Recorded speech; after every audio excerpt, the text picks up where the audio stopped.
You cannot invent and pioneer if you cannot accept failure. We wanted people that were insanely great at what they did. Nobody was making any money at all. Most people thought the internet was going to be a fad.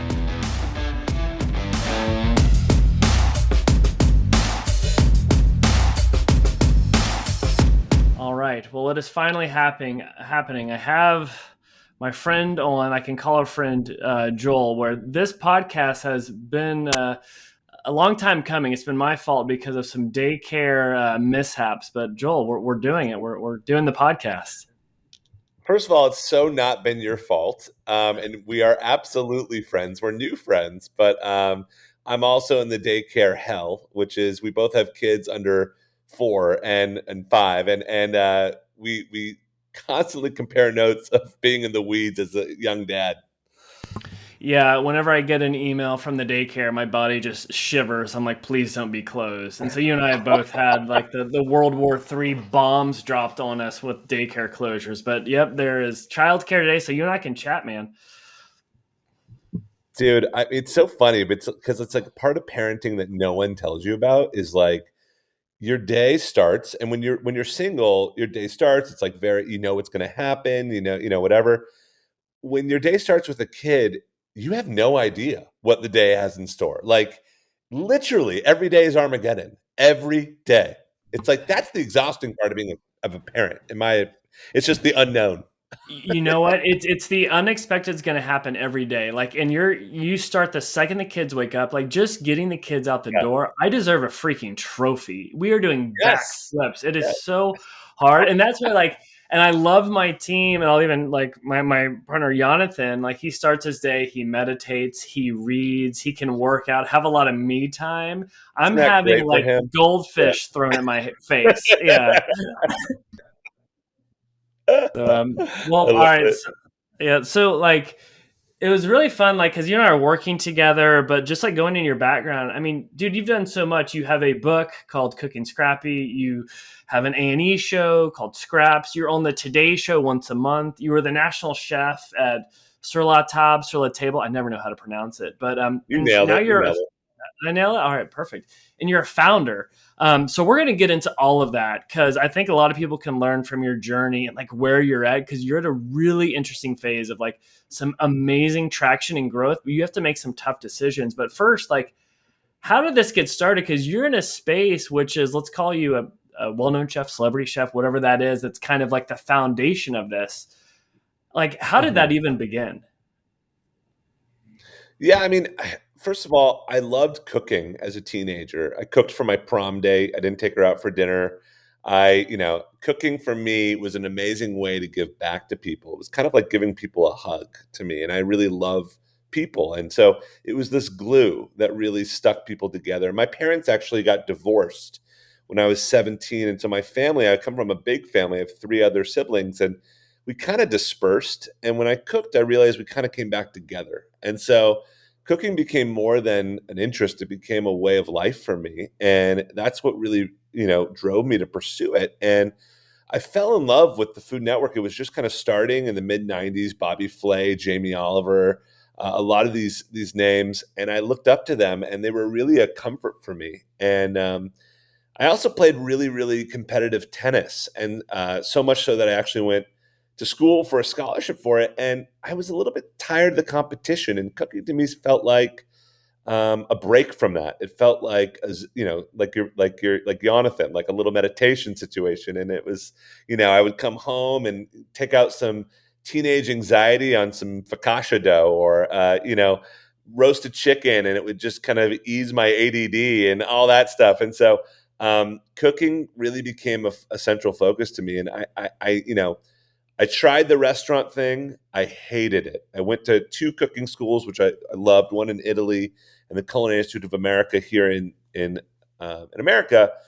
But then I went to restaurants, and I don't know. I don't know if you've ever had a job, Jim, where you knew it wasn't right and you knew it wasn't exploiting your strengths. Have you ever had that?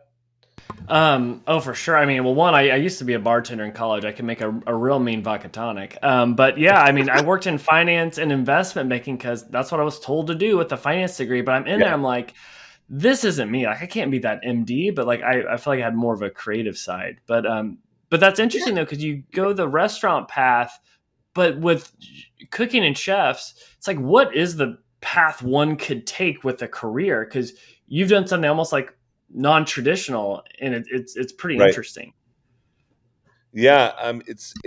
Thanks for noticing that. And you're right. And I've always been kind of a non-traditional guy. I like to pave my own path. And even in, college, I went to a school that didn't have restaurant management as a major. So I petitioned it for 2 years, created my own major, and has always kind of created my own jobs for myself and opportunities. And around 23, I've been working in kitchens in San Francisco and abroad. And I came home and I was taking a drive with my dad in Seattle.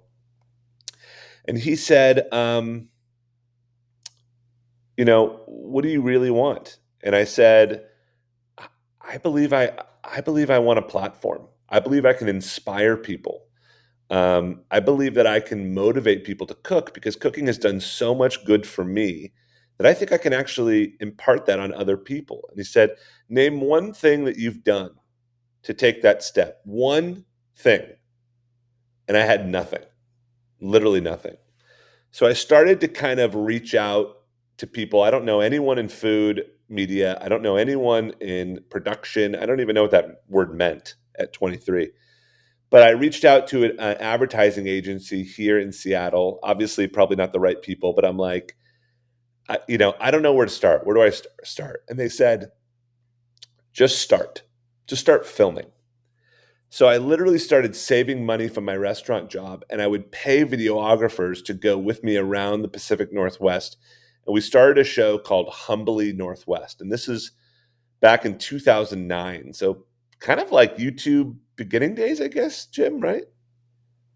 Yeah, I think that's right when they got acquired. Yeah.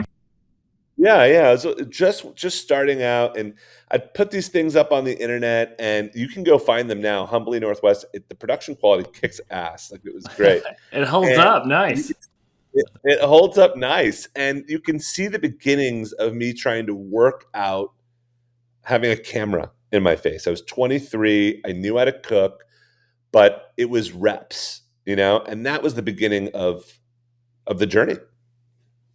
There's something to be said of like making those hard decisions where you're like following a path of what people say you're supposed to do or what you assume it is, but having that conversation with your dad where like actually forget about what other people think. Like, what do I care about? The fact that you like were intentional to then go down that path, I think a lot of people struggle with that because you might, especially as you get older, you get comfortable in your lifestyle and it gets harder to make that transition. If you're fortunate enough to do it earlier, that's huge. A couple quick questions I'm going to have to ask is, because my wife will kill me. The Italy cooking school, where was that, and how big of an influence was that on like your cooking experience?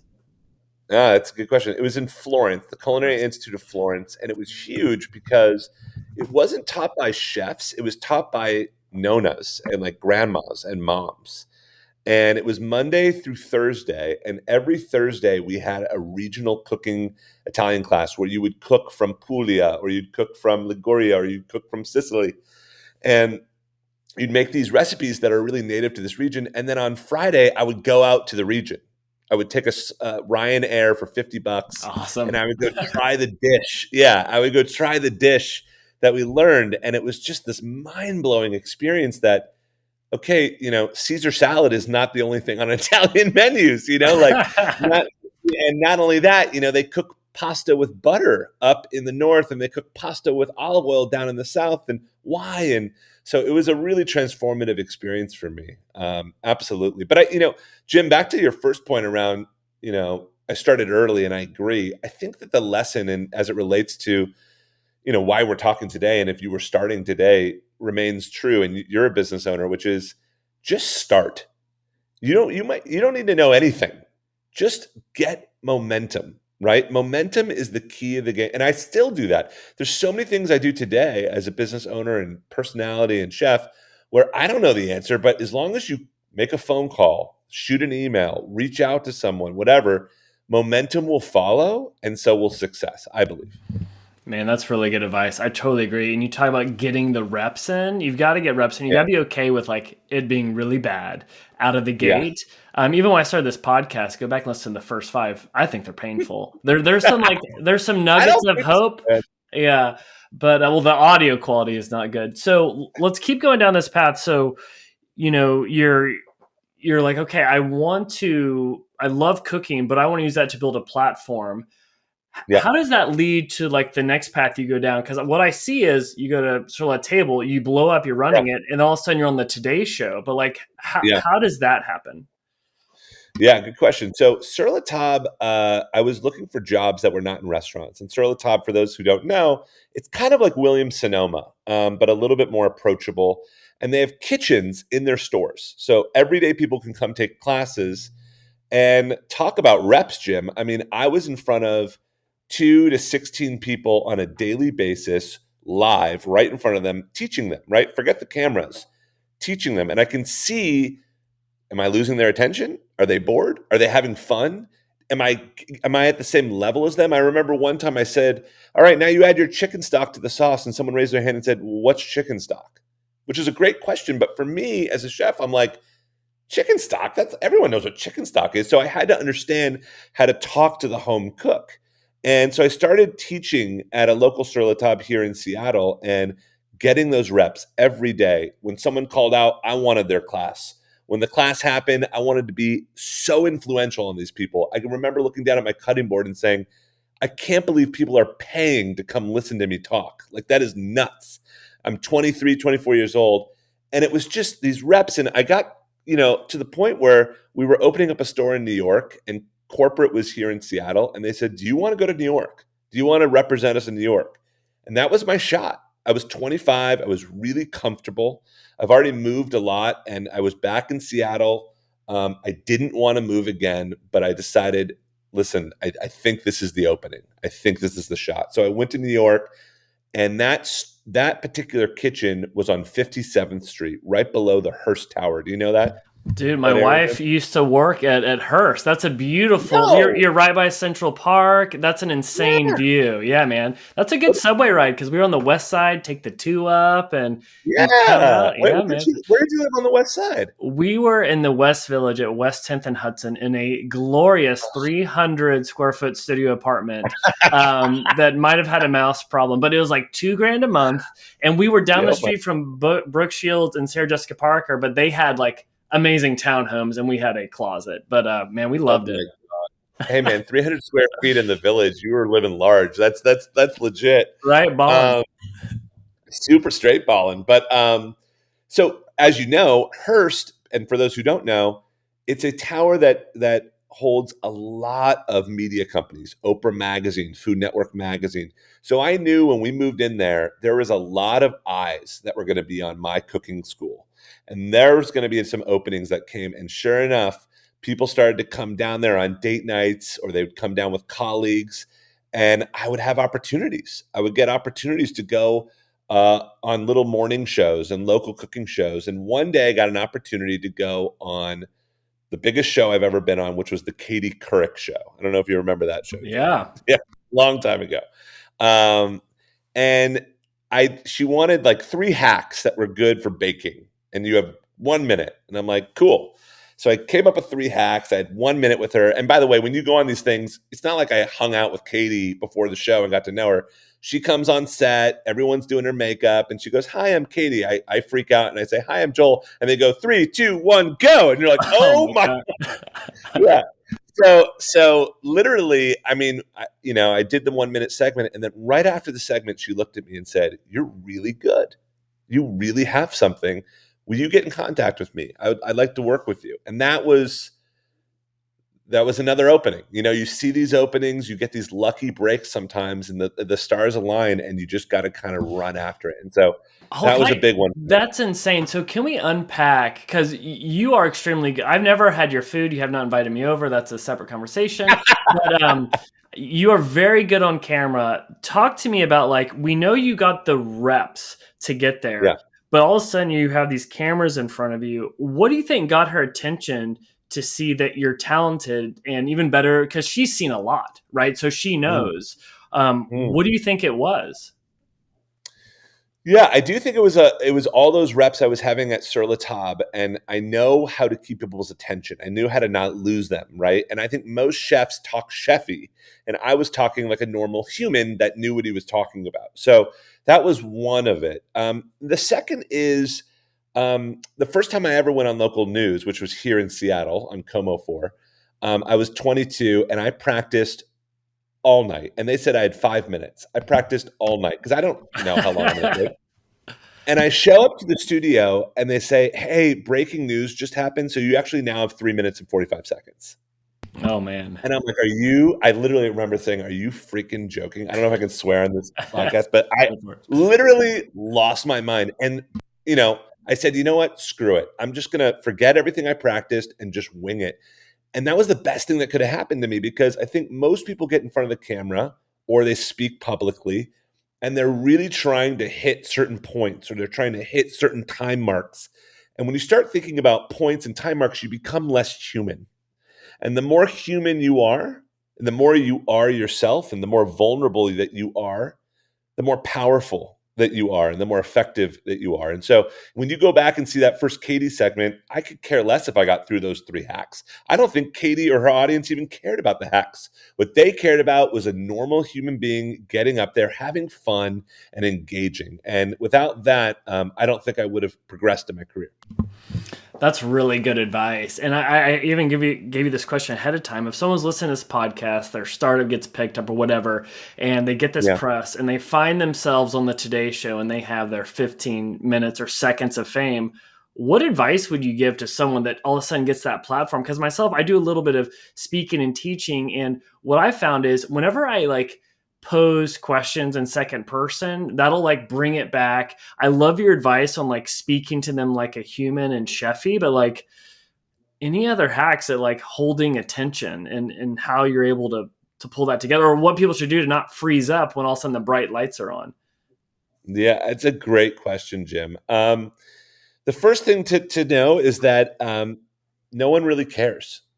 And and that's the reality, is that I've been on the Today Show now 57 times. I count because each one matters to me. And I've messed up out of those 57, probably a good 10 of them. And to the point where one time I was cooking with Hoda and she cut herself and there was blood all over the place on live TV in front of 4 million people. And so, the first time I went on, they showed me a clip on the Today Show. The Today Show kind of found out about me through Katie. And the first time I went on, they showed me a clip. They kind of media trained you for your first couple. And they showed me this guy who just lost it on live TV. He literally cracked. And you can go find it on YouTube. But he starts yelling at the host. He said, "You're not even letting me get a word in." And he's a chef. He's like, "I'm trying to teach you this recipe. You're not even letting me talk." And literally on live air, they're like, "Well, you're never coming back. This, and it's this really contentious. And it made a huge impression on me that, again, it's not about the recipe. It's not about your business. If you were a business owner, if you started up and you're in an interview, it's not about your business. It's about you as the human. Don't sell. Don't go on these platforms. If you get a blog hit, if you get an interview, don't sell what you're doing or hawk your product.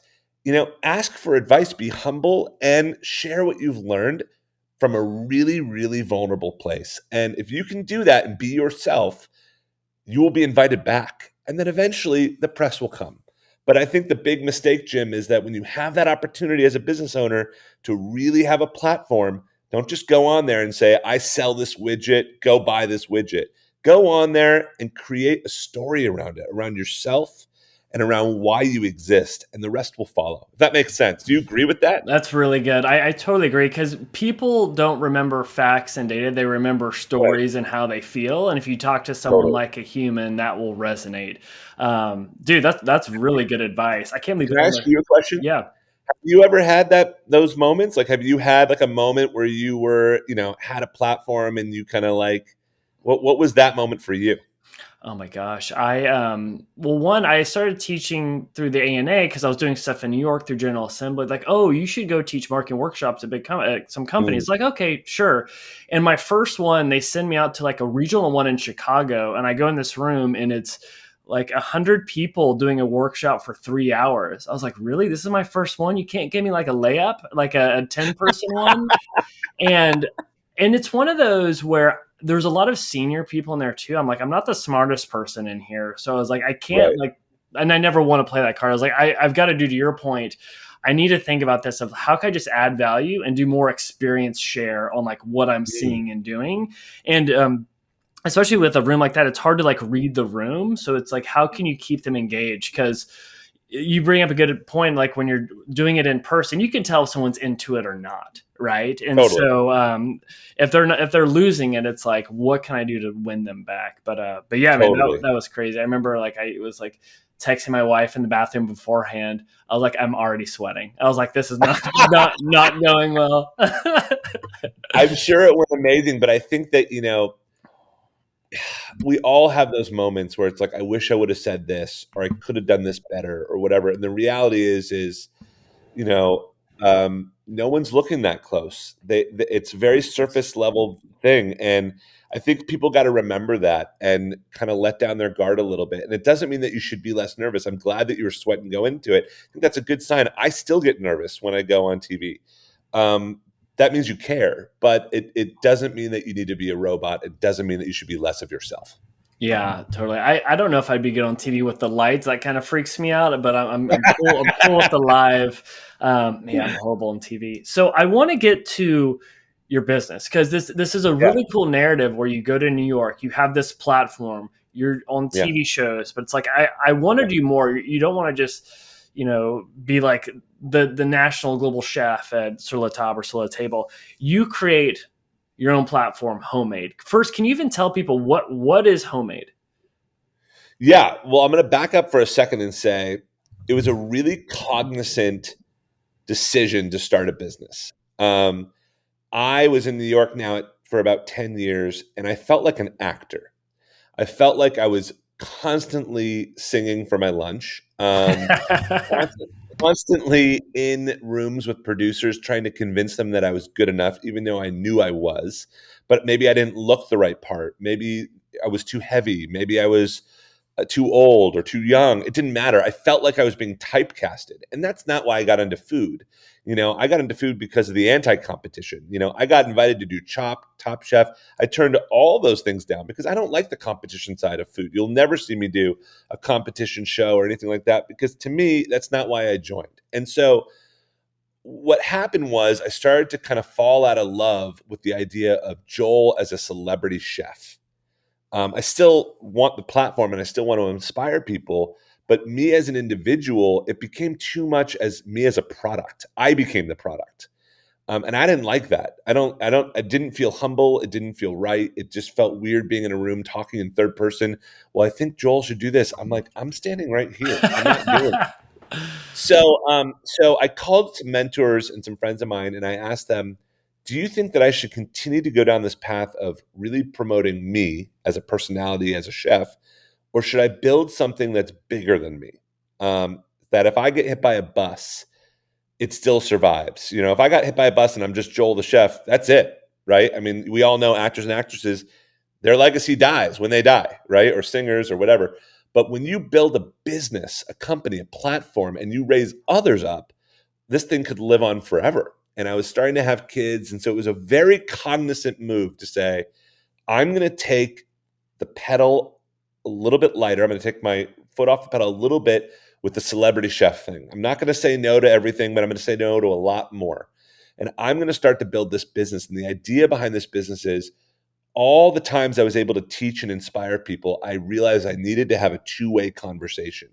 And it wasn't until the pandemic that video calling, Zoom, and things like that became normal. And I started to see an opportunity where you could have giant cooking classes and have two-way conversations with people from across the world. So we started to open it up. 20, 40, 60, 80 people came. And now we have about 250 to 500 people come per class. And it is an absolute blast. And we have 6 chefs, and we just got named one of the top 10 best cooking platforms in America by Good Housekeeping. And we're off to the races. It's been a year and a half, but it's been a crazy year and a half.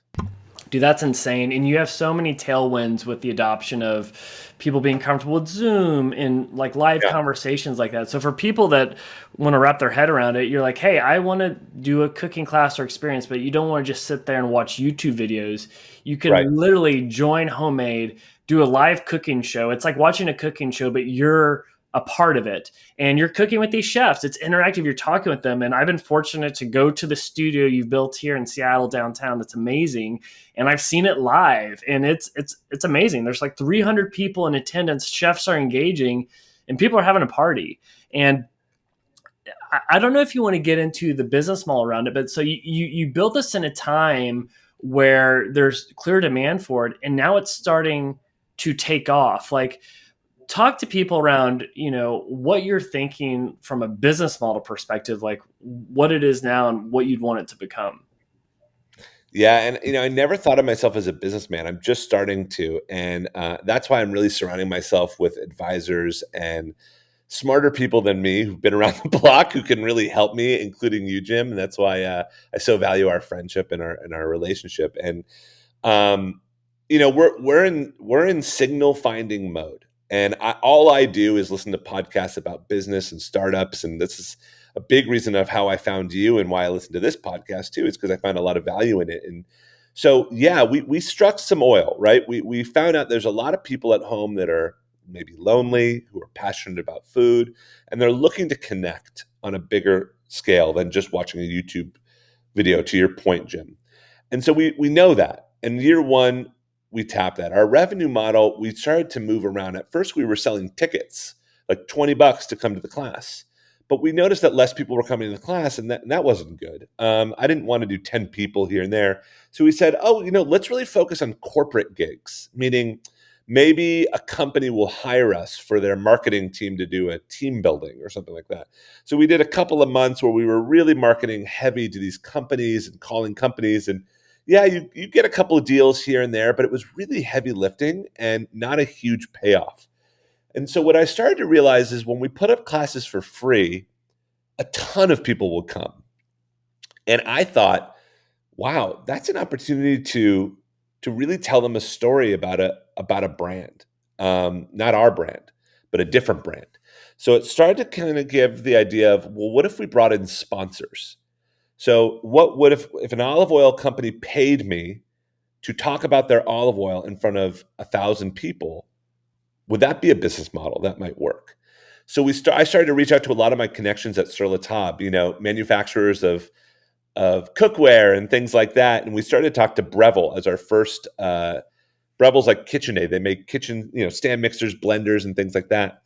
And what we found was, God, there's just, I don't know about you, Jim, but when I go on Microsoft Word, I use about 5% of probably what it's capable of. Right. I type and I delete, Same thing with people with appliances. People weren't using their blender to the full ability. They didn't understand why there was the puree button, the blend button. They didn't understand that you could heat up soup in your blender. They didn't understand how to wash it or how to take care of it. And so these classes started to become really useful to people. It wasn't like selling. It was like empowering and helping them learn. And the brands loved it because they're tired of a 15-second ad. They want more value for these customers. And what happened is a lot of these D2C brands, direct-to-consumer brands who sold on their website, they started to see a huge bump with COVID, especially in cooking, because people were starting to cook more at home. So they wanted to keep these people around. They didn't want them to leave and go to Amazon. So how do you keep someone around and you're a blender company when there's 4 billion blenders on Amazon? You give them something else. You give them value. And that's where Homemade started to come in. They gave these cooking classes that could act as value add to their product. Does that make sense? It makes total sense. And it's an amazing approach because these brands need you to tell their story, build like more retention, like build the loyalty, but you're also adding value to the end user that's like, oh, wow, look at all the stuff I can do with this thing I've already made. It's funny. I was talking about this with another person where we have these like kind of nice coffee machines, but I was like, I literally know how to do one thing on it. So I made myself read the manual. I was like, oh, wow, look at all these other things I could do.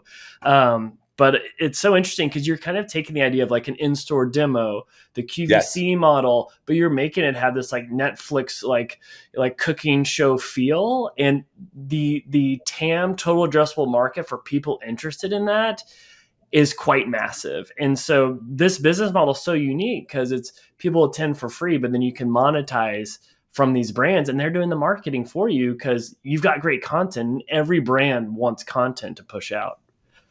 Exactly. And not only do they get the class, they get the photography, they get the video assets. So it's a really great deal for them as well, because they're all trying to build up their own content and their own stories on their own site, which makes a lot of sense.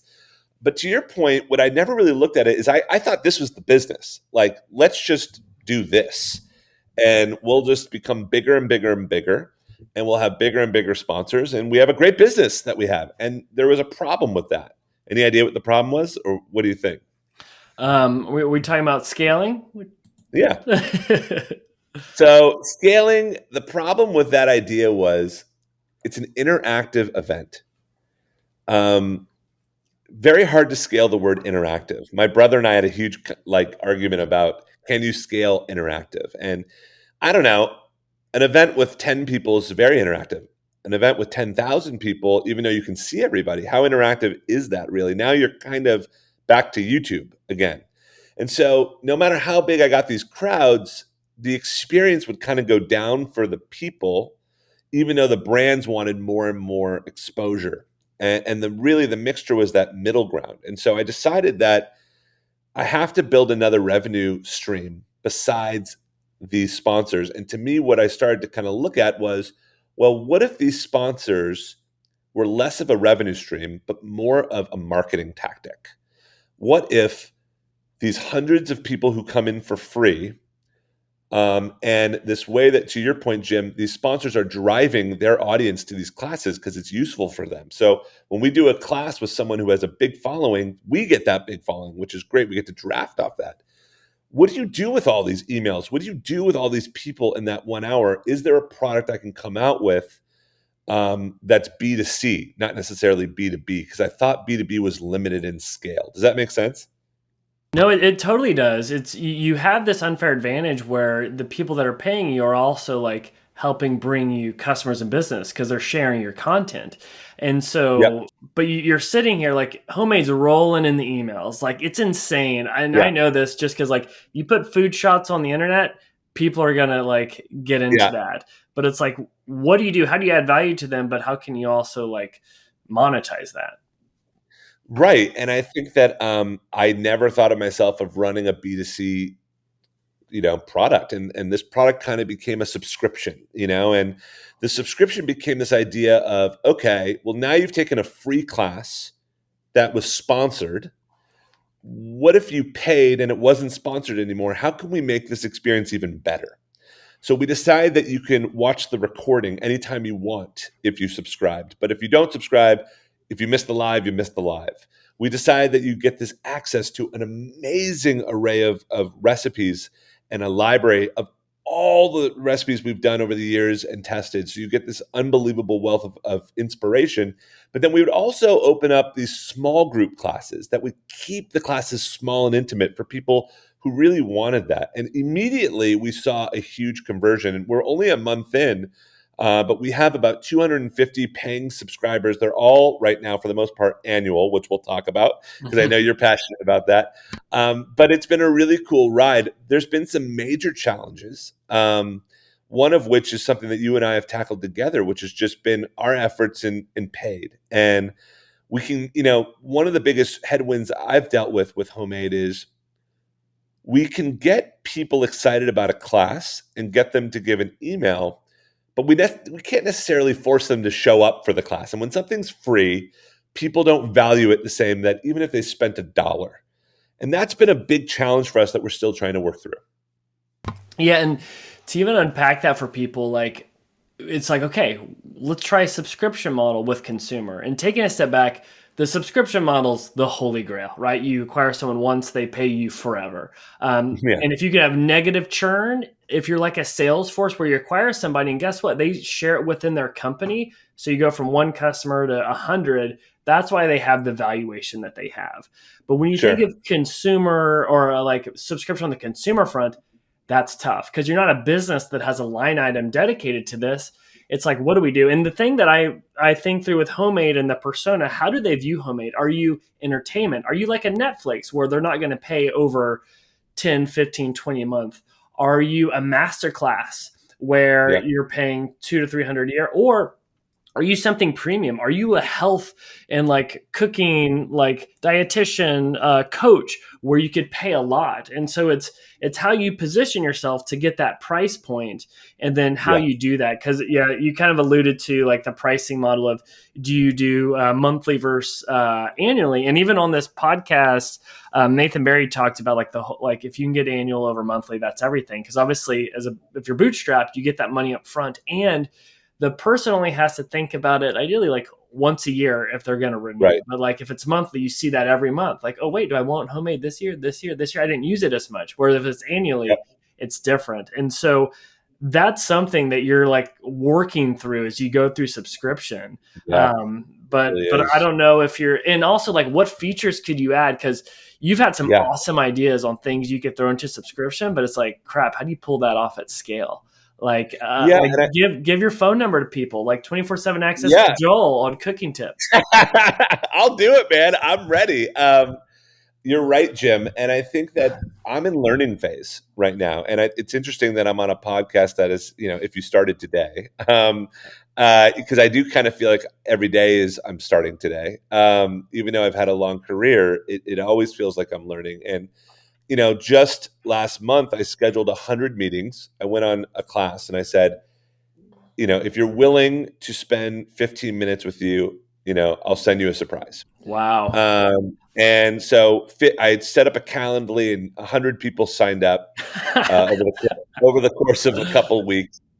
And I just went from 15-minute meeting to 15-minute meeting to 15-minute meeting. And what you do is, most of them are just more excited to talk to you because they've interacted with you, but you really hear what they want, what these customers are looking for, and you understand who they are and what their problem point is. And what I gleaned from that after meeting with so many is that it's not cooking that people come to Homemade. It's actually social ability and community. They feel like when they sign on to a cooking class that they went out, that they left the house. You would call a Netflix a lean back experience where you lean back, maybe you're on your phone and you're just watching. But Homemade is a lean in experience. You're a part of it. Like you said, Jim, you're absolutely interactive. You're in the cooking show, all that good stuff. And so that became central for them, is this ability to be interactive. And scaling that, going back to my debate with my brother, has been a challenge. And so how do you scale? How do you build something out of a subscription where people can feel social? And that is where we are today. And if any of your listeners have any ideas, bring them on. But we're trying new things, and that's why we tried to make the price point really approachable. We're giving away subscriptions like mad because we want to learn. We want to learn what people are attracted to, what they're watching, what they're engaging with. Because for as much as you can hypothesize, unless you listen and talk, you're screwed. Dude, that's amazing. You're doing the scrappy move of literally talking to customers. That's the best thing. I know that can be exhausting, but I bet so many light bulbs go off in your head after you can do those back to back to back and you see the common themes that you've already hit on. And another thing that you're working on in addition to like scaling is, what does your balance sheet look like? Like, what is... how much should you be giving up in equity to raise money? Or you just like grind this out and be like, you know what? I can bootstrap this. Like, can you talk through how you're navigating that and even give some context? Like, I think you raised a little bit to date, like as a friends and family round, maybe a little seed. And now it's like, you're hitting this point where like you're growing, but you need to like invest in things. So whether you go all in, let's go VC, let's go to the moon, or it's like, actually, let's not. And if there's this outcome where it's a valuation of 25, 50, 100 million, that is life changing because of what you could own. Like, how are you balancing those decisions right now? That's first of all, this is such a fun interview because these are questions I've never been asked. But of course, you're asking them, so I really appreciate it, Jim. And so first and foremost, last year, and I'm an open book about this, but last year in our first year of business, we did just about $1 million, which is awesome in our first year of revenue. So that's a huge signal. And I think when you do over $250,000 in your first year of business, you start to get on people's radars a little bit, and you start to kind of pass that first, okay, there's a need for this, right? So now there's kind of market validation. And what we learned is that in order for us to get more people, and in order for us to really start to scale in working with sponsors to start to build that upper funnel, we needed to bring in some key hires. And for that, we needed to raise a little bit of money. So I did have a choice. We had a couple of VCs we were talking to. And just for everyone on this call, again, I'm a chef. I come from the TV world. I don't know anything about venture capital, about raising money. So I had to surround myself with really good people that I trust. So the first thing I did before I raised money is I thought to myself, because I don't have a co-founder, it's just me. I thought, who has skills that I don't? And who understands this that I don't? And I'm willing to give up a portion of my company to have them in my corner because I don't know how to navigate these waters. So I started to reach out to some people who I knew and really trust. And some people who I didn't know, but have built things that I really, really admire. And so those people I reached out on LinkedIn. I got a hold of them and I said, I'm really interested in you coming on as an advisor. I'd love to talk to you, pick your brain. And after about 10 of those, I found one that I really, really loved as an advisor. Now I've got an advisory board of about 8 people. And just be full transparent with your audience, including yourself, Jim, because I really trust you. Who are in my corner, who have my best interest in mind, because they all have equity as well, and they're helping me navigate these waters. And one of the biggest questions was, if you take VC money, it's easy, right? It's very easy. Here's the money, a check to them is not a big deal, but the expectation is really big. And to your point is they don't want you to be a $50 million company. Sounds great to me. $50 million sounds like a great lifestyle. But to them, that's a failure because they have a lot of people they need to pay back. And so they need this to be a $1 billion unicorn. Otherwise, they want it to bust. And that's why you see companies go under so often. It's because they're not hitting singles. They're hitting home runs and they strike out. And it's really hard to hit a home run. And so I am in this place right now where I don't want to hit the home run. I've decided that hitting a single or a double makes sense now. And then in the future, if it makes sense to take on VC money, great. But for the most part, we're cash flow positive. And this seed money I raised about $500,000 is plenty for us to kind of bring in some key hires and continue to grow the business. And we can kind of slow our way into VC versus just saying, let's take the money. But I know that's kind of, I don't know, that could be very subjective just to our business. I know a lot of businesses would probably need to take some VC money up front just to get going. But I don't know. What are your thoughts on that? Yeah, I've been studying this quite a bit, and there's a few examples. And here's the thing: even if you don't go for the big VC route right now, doesn't mean it's off the table. You can do it down the road. Right. Like Vuori, the men's fashion brand, they just raised a big round after being a very profitable, sustainable business for a while. Same with this startup video. It's a kind of like a Canva, but for video. They didn't raise anything, and they just raised a $40 million round from Sequoia. So you could still go down that path, and it'd probably be much more favorable for you as far as the cap table goes. And if the issue though, if you go too early with the VC, you're taking that option off the table for this to be kind of more in that bootstrapped mindset. And the thing that I like is this is sustainable. You're making money. You can be profitable. Before you go that route of VC, maybe it's worth exploring this because there's so many things that you could be doing. But I will say even Rob Walling, who had Drip and then was acquired by Lead Pages, he bootstrapped it and sold it to Lead Pages. And then after he was with Lead Pages and they had all this money, he was like, oh, wow, this is easier with money. That would have been nice to have that 5 years earlier. So it's so case dependent. But so good. Yeah, I mean, to that, I agree with you, Jim. And to that point, right now, what do I have to lose? And a lot of people would argue that what I have to lose is market space Mm. and share of the market. Which is you could grow faster with money and do more and take up more of the market faster. But for me, what outweighs it is I get to own more of my company and my time, which as a young dad, that's important to me. You work for a VC, again, you're building $1 billion behemoth. You're not really in charge anymore. Let's just be real. You have some people to answer to. So I get to drive the ship. That's really important. Second is, I don't know if this is going to be $1 billion company. In order to be $1 billion company, it has to have a lot of other features. I don't know. I'm not there yet. And so, what's to lose right now to what if this was to scale to a $25 million company and I was to own 40% of that? Sure, I'll take that all day. Yeah. So, again, I think that when you hear the word startup, everyone thinks tech. They think, $1 billion valuations, and they think, raising a ton of money, and then you have 1% of it, and you cash out, and you're a zillionaire. There's a reason it's called a unicorn, right? And it's just like I don't know. It's as a founder, I would urge most people to, if you can bootstrap and learn, it's no different than piloting a new test. Yeah. I feel like I'm just piloting this business and you're building equity.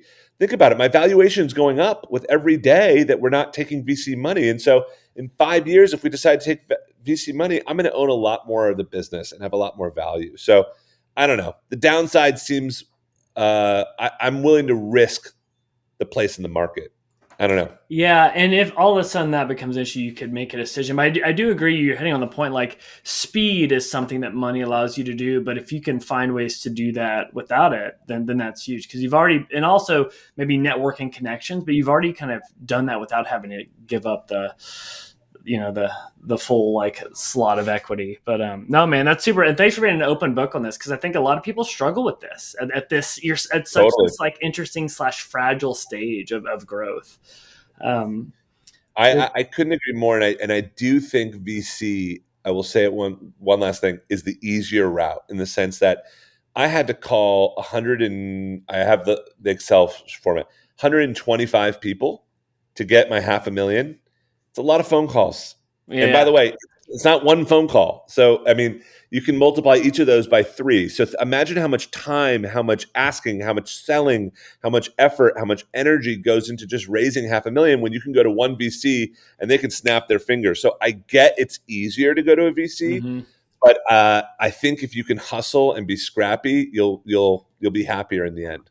That's awesome, man. Well, we need to get you back on here in like a year or so to do an update. Would be super fun. But I do want to close with 2 quick questions. I always do. Well, one's new because you're a chef, and I do have a quick question for you. But first, what is the nicest thing anyone's done for you in your professional career? I'm gonna say, for me, I didn't finish the story, but Katie Couric and I lost touch after her show. I couldn't get a hold of her because she's Katie Couric. And I ran into her on the street by luck 2 years later. And she somehow remembered me and she took me under her wing and she marched into TV networks and made it happen. And so for someone like that to take the time was probably the biggest door that was opened for me. And I don't think I'd be where I am without it.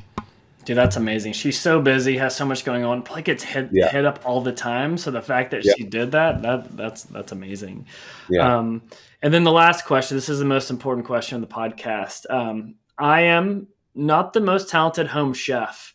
How can I up my cooking game and impress either people that come over or my 4-year-old daughter, but in the easiest and laziest way possible? Like, give me like some hack so people are like, oh wow, Jim knows his stuff, but it's a complete lie. Okay, perfect. All right, so I would say the best hack you could do, there's 2. I'll give you 2. Go find or order online something called umami powder. It's not even a company. It's just it's a type of spice, and you can add it to anything: chicken, fish, pasta. And what it does is it gets you salivating. It's almost like MSG, but natural. It's literally just mushrooms. So you could go with a little bit of umami powder. And then the other thing I would do is take lemon juice and put it into a little, like go to the drugstore and get one of those spray mist bottles and fill it with lemon juice. And anything you cook, give it a little spritz at the very end, right before your kids eat it, and it will brighten the whole thing up. And so those are my 2 hacks: MSG powder and a spritz. Dude, this is amazing. You should be like, you should launch like a course or class that teaches people this stuff, right? That's amazing. Maybe Okay, one shoot. day. Maybe one day. Yeah, I'm gonna do that before this goes live, and I'm not gonna let my wife listen to it, so I can kind of like allow her. And the key is I need to do it like when she doesn't see it, so it's like a flex. So it's like, wait, what's going on here? And don't tell her. Yeah, that's awesome. No, or you could just have me in the kitchen. She doesn't know that. Don't let her and I set it all up. I get it all ready. I leave, and we do the quick swapperoo. That's another way to do it. I'm in. I know you've got free time, so that works out perfect. Well, cool. Well, Joel, where should we point people if they want to learn more about you or Homemade? Yeah, thanks for asking. Withhomemade.com or joelgamoran.com. Either one is great. You can YouTube or go on Hulu to catch the show Scraps, or order my cookbook on Amazon. And Jim, I just want to say again, I'm a huge fan of the podcast, a big fan of you. A lot of what we're testing and how we're navigating, bringing in new people and marketing is because of you. So just really grateful for the opportunity to be here and chat with you a little bit more. Well, that's beyond kind of you to say, man. It goes right back at you. It's been super fun. But Joel, thanks for the time. Appreciate it. Thanks, Jim.